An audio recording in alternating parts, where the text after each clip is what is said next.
Hello friends, today I am going to discuss the comparison between the 5 years law and 3 years law. तो यहाँ पे 5 year law के लिए best institute NLU को लिया गया है और 3 years के लिए बेस्ट इंस्टीट्यूट DU को लिया गया है। तो अब साइड बाय साइड इनका कंपैरिजन करेंगे।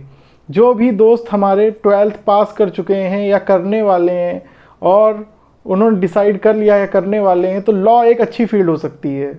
यहाँ पर आप जज बन सकते हैं, असिस्टेंट प्रोफेसर बन सकते हैं, एडवोकेट बन सकते हैं और बहुत सारी कंपनीज़ में भी जो है एक लीगल जो है ऑफिसर की ज़रूरत पड़ती है, तो वहाँ पर और गवर्नमेंट भी निकालती है सरकारी वकील वगैरह के लिए पोस्ट। तो ये बेस्ट थिंग है, अगर आप अच्छे से इसमें मेहनत करोगे तो डेफिनेटली। हाँ, लेकिन यहाँ पर एक क्वेश्चन आता है किस इंस्टीट्यूट से करें और कैसे करें, क्या है प्रोसीजर। तो आज समझ लेते हैं दोनों में बेस्ट कौन है और फिर फाइनल वर्डिक्ट देंगे। चलिए लेट्स स्टार्ट। तो इस तरफ NLU है और इस तरफ DU है, ठीक है। तो NLU 5 years कराता है, DU 3 years कराता है। तो यहाँ पे जो टोटल टाइम लग रहा है NLU में वो 5 year लग रहा है, जबकि इधर जो है यहाँ पे 6 से 7 साल लग जाते हैं। 6 से 7 साल इस तरह लग जाते हैं कि पहले आप BA करते हैं, उसके बाद LLB करते हैं, या फिर BCom करते हैं फिर LLB करते हैं। BCom अब ये 3 साल के होते हैं, LLB 3 साल की होती है। BTech करते हैं, BTech 4 साल का होता है, ठीक है। फिर LLB करते 3 साल 7 साल यहाँ हो जाते हैं। तो यहाँ क्लियर विनर जो है वो आपका है NLU, क्योंकि ये टाइम कम ले रहा है, ठीक है। फिर यहाँ पे सिंगल डिग्री मिलती है, यहाँ पे डबल डिग्री। अब इसका मतलब क्या हुआ, सिंगल डिग्री बोले तो नाम तो इसका होता है जो आप NLU में मतलब 5 years कोर्सेज में करते हैं, इसका नाम BA LLB या फिर BCom LLB या BBA LLB होता तो है इसका नाम, बट एक्चुअली में डिग्री एक ही मिलती है। बट यहाँ पे 2 डिग्री होती हैं। मान लीजिए आपने BA कर लिया या आपने BTech कर लिया और फिर आपने लॉ कर लिया, तो फिर आप उसके बाद अगर मान लीजिए आपको 3 साल में लॉ नहीं समझ में आया, तो आप फिर से जो है अपनी जो पुरानी फील्ड है उसमें वापस जा सकते हैं। मेरे कई ह्यूमैनिटीज़ के दोस्त हैं, मतलब आर्ट्स के दोस्त हैं जिन्होंने पहले BA किया फिर लॉ किया, लेकिन उन्हें लॉ नहीं समझ में आया उतना प्रॉपरली, उनको नहीं लगा इधर हमारा करियर है, तो वो वापस फिर चले गए अपनी फील्ड में और अभी अच्छा कर रहे हैं वो लोग अपनी अपनी फील्ड में, ठीक है। तो ये जो है यहाँ पर विनर DU हुआ, मतलब 3 years लॉ हुआ यहाँ पे विनर। चलिए देख लेते हैं नेक्स्ट पॉइंट, इन्वायरमेंट। तो इन्वायरमेंट दोनों ही जगह का बहुत ही अच्छा होता है।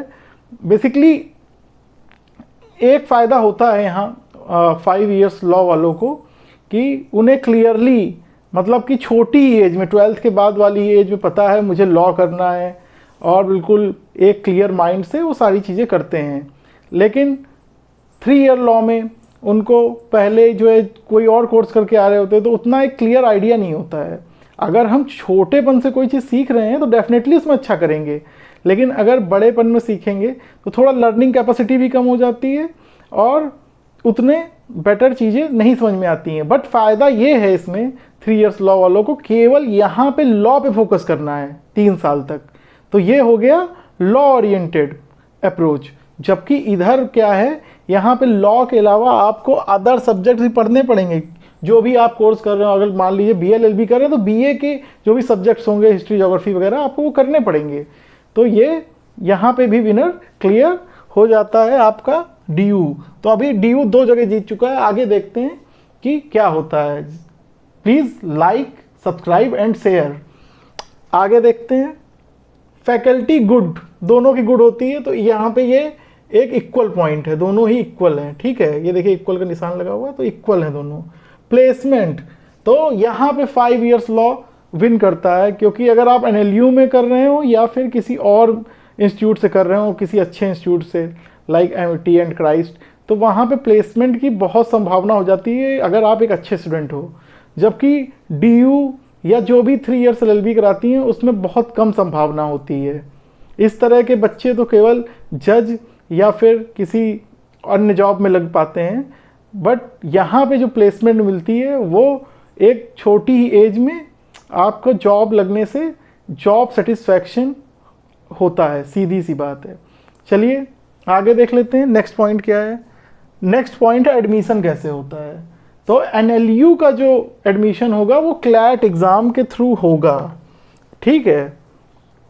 और इसका जो होगा यूनिवर्सिटी बेस्ड एग्ज़ाम होता है। सारी यूनिवर्सिटीज़ का एग्ज़ाम अलग अलग होता है, लेवल किसी का कम किसी का ज़्यादा होता है।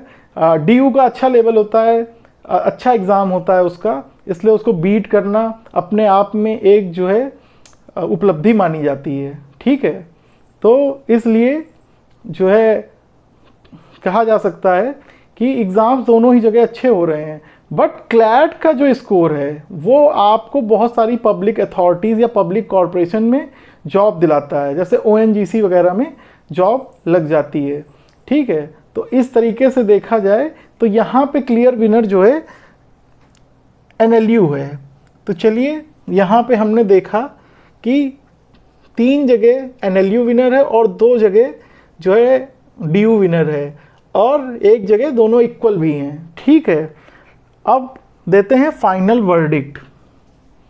तो फाइनल वर्डिक्ट ये है कि ये सारी चीज़ें कुछ काम नहीं आती हैं आगे चल के लाइफ में, केवल नॉलेज ही है। आप किसी भी यूनिवर्सिटी से कर रहे हो, आप किसी शहर की यूनिवर्सिटी से कर रहे हो, आप किसी गांव की, आप किसी कस्बे से कर रहे हो, आप अच्छे से पढ़िए, हर जगह अपॉर्चुनिटी है, ऐसी कोई भी फील्ड नहीं। नॉलेज सर्वोपरि है, और इस देश में सबको जो है राइट मिलता है आगे बढ़ने का, अपॉर्चुनिटी मिलती है। तो बिल्कुल भी मत घबराइए, कोई भी कुछ भी बन सकता है। और हम APJ अब्दुल कलाम जी को देख सकते हैं और बहुत सारे ऐसे लोगों को देख सकते हैं, तो वो हमारे एग्जाम्पल बनेंगे, ठीक है। ये सब मैटर बिल्कुल भी नहीं करता है। और क्योंकि देखिए, अगर मान लीजिए आप एक एडवोकेट हुए, और तो क्या आप जज साहब के सामने जाएंगे और बोलेंगे कि नहीं मैं NLU का बच्चा हूँ, तो जज साहब मेरी तरफ केस जो है डिसाइड कर दीजिए, ऐसा थोड़ी ना बोलेंगे। DU का बच्चा हूँ तो मेरी तरफ केस डिसाइड, वहाँ पे नॉलेज मैटर करेगी। हो सकता है किसी जो है छोटी यूनिवर्सिटी से पढ़ा हुआ बच्चा या किसी छोटे कॉलेज से पढ़ा हुआ बच्चा जो है एडवोकेट बन के आपको बीट कर दे, क्योंकि हो सकता है उसकी नॉलेज अच्छी हो, ठीक है। तो इन सब चक्रों में मत पड़िए, अच्छे से पढ़िए। और जब तक के लिए धन्यवाद, मिलते हैं नेक्स्ट वीडियो में।